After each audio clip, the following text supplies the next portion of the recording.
আসসালামু আলাইকুম, আসমাস ডায়েরি থেকে আপনাদেরকে স্বাগতম। আজ আমি লম্বা বেগুন কুচি কুচি করে কেটে ভাজি করব। এখানে আমি 1 কেজি বেগুন নিয়েছি। কুচি কুচি করে কেটে লবণ দিয়ে আধা ঘন্টার জন্য মেখে রেখে দিলাম। ঠিক আধা ঘন্টা পরে আমি এটা ভালো করে ধুয়ে নিলাম।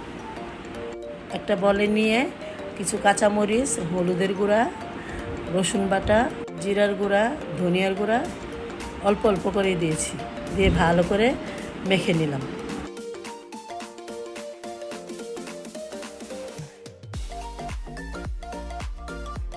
একটি কড়াইতে তেল গরম করে কিছু পেঁয়াজ দিয়ে পেঁয়াজটাকে হালকা ভেজে নিলাম।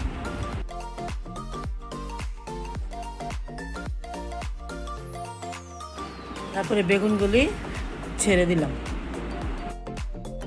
ভাজিটা ঢেকে রাখা যাবে না, কারণ এটা ঢাকলে বেগুনগুলো গলে যাবে।